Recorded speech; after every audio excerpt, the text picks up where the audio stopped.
Hey, I'm Jay. And I'm Pete from So Many Shows, SoManyShows.com. What's going on? We're here to talk about the Blacklist. We're actually going to talk about stuff from episodes 2 and 3 of this season, and more of like character talk rather than a story talk. We'll obviously give you our thoughts on the episodes, but let's talk about the characters. What you got, Pete? Let's talk about the characters, and I guess we'll start with our Blacklist of Miss Rebecca Thrall. She's in charge of setting up hits for a life insurance company policies through Waterday Company. They're very interesting. Like, not a typical blacklister. I don't know what makes her a blacklister. I mean, unless they never explained what made her a blacklister. So, I mean, she just obviously was in charge of the hits and made a commission off of it. Yeah, but so I really didn't see that much out of her. Where is she going to come in later? You know who I saw a lot of? I saw a lot of Tom King. God. Yes. Tom King. Paying for DNA evidence. People are going to watch this video and they're going to put their hand up on this side of the screen so they don't have to see your half. Listen, Tom King had a big role in this episode and I was hyped. And we'll talk about him next year. All right. He was paying for DNA evidence of the suitcase.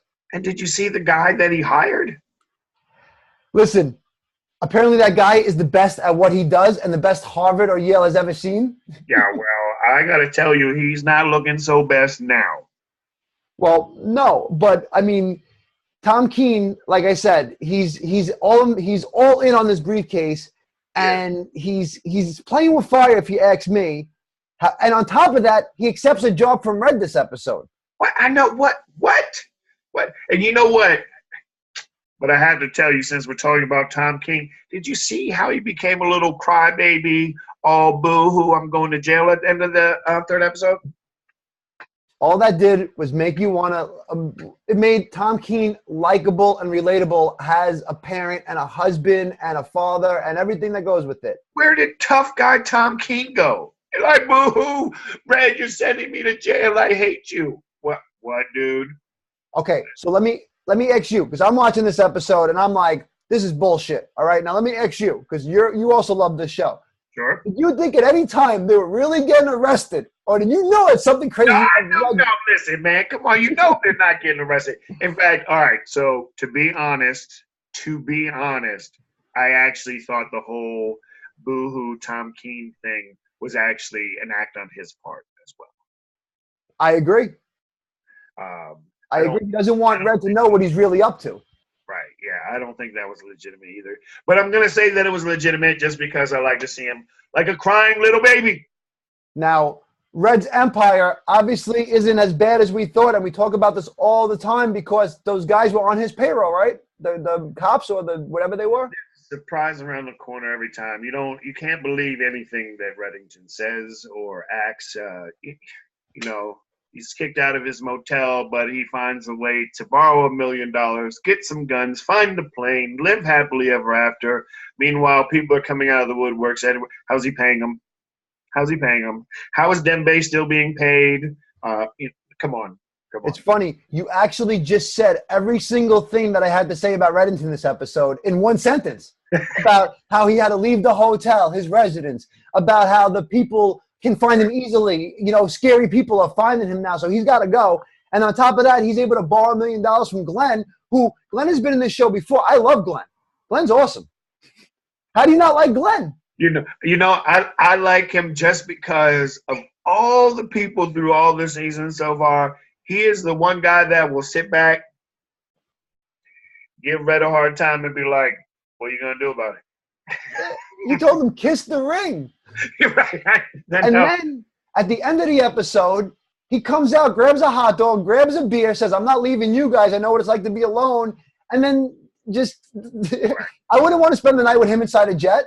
Holy moly, no. Like, hey, dude, why don't you take your beer and head down the runway? Now, what do you think about Red being able to find the guns, the pilot, and a runway? Or at least the guns and the runway? I get it. You the man. Somehow you make things work out of nothing. I mean, he even said it's not impossible, but it's improbable. But, there's always more to this story, man. Like, really, how much money do you really have? What is your plan here? What are you doing?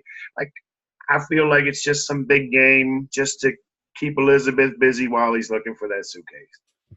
Perfect segue into Elizabeth Keene, who last episode was drinking again. I don't know if you noticed. She was drinking and she was buzzed. Then this episode, and it seems like for the last couple episodes, Liz is just kind of hanging around. Yes. She doesn't have no storyline. Nobody's after her. We still don't see the kid. I mean, where is the kid? No kid. Tom Keene's there. He's working with Red. She's happy that he's working with Red. Like, oh, I'm so happy that you almost got arrested and everything's working out for you guys. Like, come on. You got to work with my daddy. And that's not even her daddy. Right. You know, you're right. Her character, though, has really kind of taken a back seat right now. They plateaued her for. I think that just is because, you know, they don't want to push. They pushed Elizabeth Keene heavy last season, so they don't want to push it this season. They're allowing other characters to develop. Oh, yes. I wonder if you're thinking the same character that I'm thinking. Oh, well, are we talking about the character whose the show was revolved around? Yes. The Well, one to and be only. Agent Ressler? Yes, for sure. Agent Ressler, who is now on the bad side of the line, Right. doing all kinds of bad judgment calls. And now let me ask you a question about this, because I'm watching the episode and I'm thinking to myself, like, this was never explained, obviously. Did you think that Ressler was going to be so open with what he found in the trunk? No. He was like, "Oh, I'm Elizabeth. Oh, what do you got there? Nothing. A body in the trunk. I had to help my friend." Then the agent Nababi comes over. "Oh, there's a body in the trunk." Like, does Harold Cooper know about a body in the trunk? I mean, I'm proud of how he's handling it. You know, what a stressful situation. You've got one guy blackmailing you on one side, and your boss telling you better get here on the other. And you got all these things going on while you have a body in the trunk in a car you've never seen before, know anything about.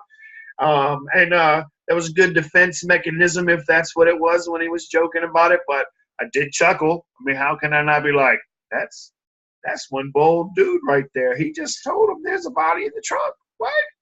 Well, that also reminded me of, I believe it was, what was it, last season when Liz was doing that and she told Ressler and confided in Ressler. And Ressler, even though he's that guy with the moral compass, at least last season he was, he didn't go bad on Keene. He stuck with her. Yeah. He showed that, you know, this whole group needs to get in trouble instantly because I understand they're tight, but they break the rules and now they're all just doing it blatantly. I mean, somebody's got to come down and arrest somebody, shake up. I mean, I don't think the faith is good for Harold Cooper. Somewhere it's going to fall apart. It's got to. Because you do. You have this, and then this one does something wrong, this one does something wrong, this one does something wrong. And nobody really kind of knows about it, but then this one thinks about this one, and then next thing you know, eventually it will catch up to him. But how about Reddington knowing what Ressler did? Reddington, I mean, I've been saying this since we saw it, that Reddington, that's Prescott's Reddington's guy. So how do you know they're not having an open conversation about it like it's nothing? And we don't know how close they are. Right. So to that extent of how close they are, it's. I mean, I saw the comment. I saw what Reddington said to him, that if you're ever in a tight spot, I would be there to help you. And, I mean, my prediction from what I saw that was that Ressler's never going to ask Reddington for help, but Reddington's going to solve that problem for him. Yes, he will. Yes, he will. Listen, it's all a setup. Reddington's put this whole thing together so that way one day Ressler will say, all right, I need you. And so, you know, Ressler will have to pick which is the lesser of two evils. And the way Prescott works, Reddington might seem like that lesser of two, but then he's going to have Ressler right there in the grass of the Saints. That's interesting because you said that he's waiting for Ressler to say, I need you. I think it's going to end up being Ressler saying, I owe you. What do you need? Oh, that's a good. All right, touche. All right, I got $1 on mine, man. Let's see who wins. $1 it is. So, I mean, I want to talk about Harold Cooper for a second. Okay. I like Harold Cooper, but I feel like he's responsible for all this. He's the head coach. When things go bad, he's the first to go. Yeah. Doesn't look good for him. And with this show, I mean, it goes to the question I wanted to ask you later, but I'm going to ask you it now because there's no time like the present. Do you think a main character gets arrested or dies from that group this season? Ooh, that's a big question, brother. That's a big question.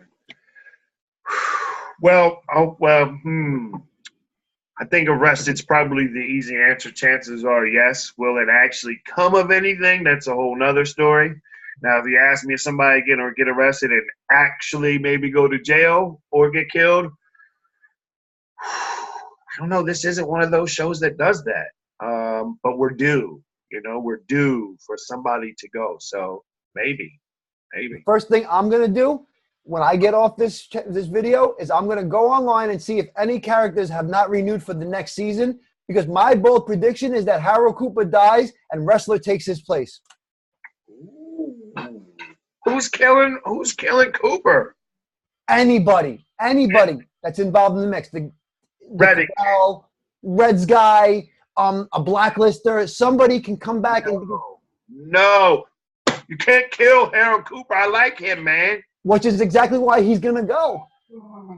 No, you can't do that. Because listen, this is what you can do with him. If Harold Cooper goes for any reason, you can have him all next season still appear and be like a guide to these people, has like in the background where like Liz is walking around and hears Harold Cooper or sees him behind her, has like a kind of like a guidance.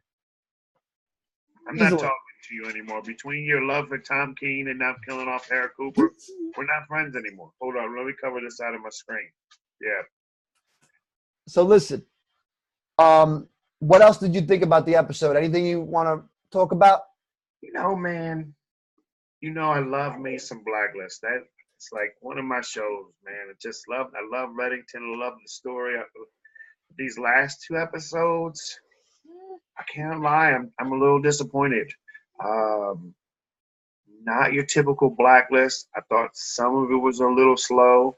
I thought some of it was, I won't say fraudulent because that's a terrible word, but it's not real, man. Like when Tom in episode 2 goes to talk to the doctor, and the doctor's like, I'm not talking to you. And Tom's like, pretty please for 2 minutes. And the doctor, okay. Nobody does that, man. Who does that?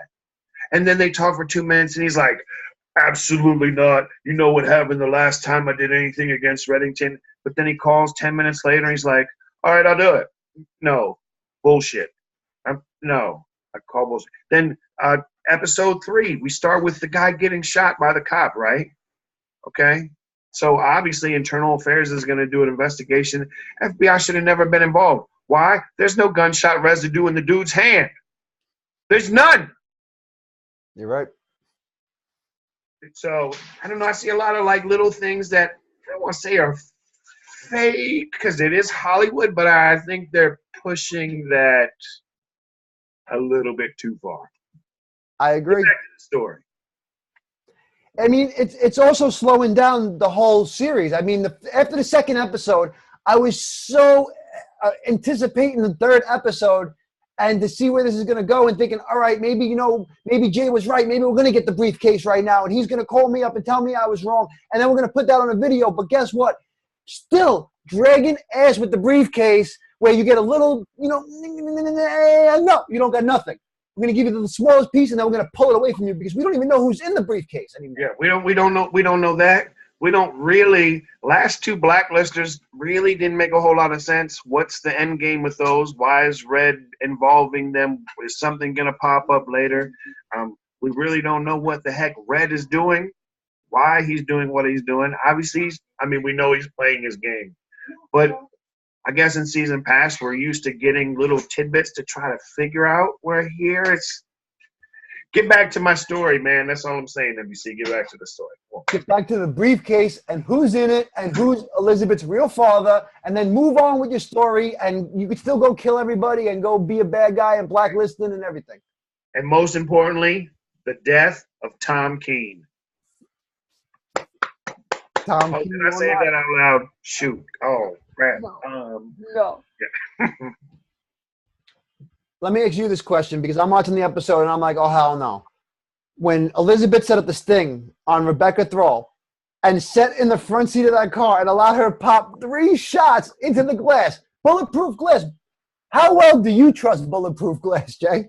Well, I mean, I trust it, but I don't trust it that much. And I sure would not have gotten out of the car like, "Hey, girl, I just got you." I'd been like, "Holy crap!"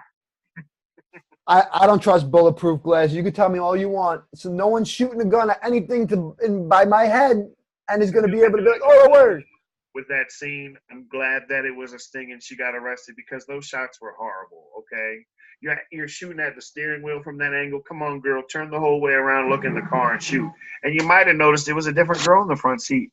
It's true. It is what it is, right? So what do you want to see now? Because you said you want your story back.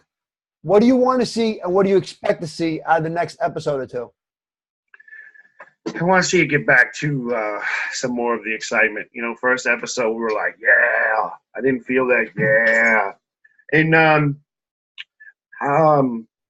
I'd like to keep with Ressler a little bit more as one of the key components of the story. I like to see this. Man, this guy's in trouble one way, shape, or form. So I'd like to keep that going for a little bit. But I do want to get to that briefcase some way, somehow, whatever. And I would like to see Reddington's plan open up a little bit, or at least give me some insight into what's going to happen. Early in the season, a lot of episodes, and obviously they're going to make us wait for everything we want. Mid-season finale, briefcase. Calling it. Man, I hope they open and figure all that briefcase out next week so that way I can just be like, told you so. So listen, one of our blacklisters in the episode that is now with Red, what is his name? Smokey Putnam, I believe his name is? Yeah. Okay. That guy gained some points on the Pete's Peeps board because those elephants, that was a sick, cool idea of how to make a runway, no? Where did the elephants come from, though, man? Come on now. That's old school. I know it is. It was cool. I love it. I loved it. If Smokey Putnam has one or two more good ideas, he's going on my list, and he's getting some video love. That's it. Oh, that's a good idea. That's a good idea. Why are you talking about it? Why don't you tell people what the heck Peeps is anyway? All right. Pete's Peeps is a video I do, very short video, where I tell you my favorite characters of the shows that are currently on that I'm watching. In, like I said, a small video, and I basically just tell you how I feel, my thoughts on the character, and you know what I expect for them or what I believe is what's what, and it's catching. It's very catchy. I like it, and I hope that when you do the one with Tom Keene in it, people assault you with comments telling you you're a knucklehead. Tom Keene is the first video he's in, and he's the second. God. He's the second Pete's Peeps on the list. YouTube is going to yank that video just because of the ridiculousness. Listen, if YouTube wants to see or hear about Jack Pearson, Tom Keene, and all their favorites, or check out Blacklist videos, all they got to do is come to So Many Shows, SoManyShows.com, leave a comment about anything you want, subscribe to our channel, Instagram, Facebook, Twitter. We have it all. You need to join, you need to subscribe, and that's all I got to say about that. Hey, I like it, man. That's a wrap, man. I love it. That's how you do it. Hey, I'm Jay. I'm Pete. See you next time.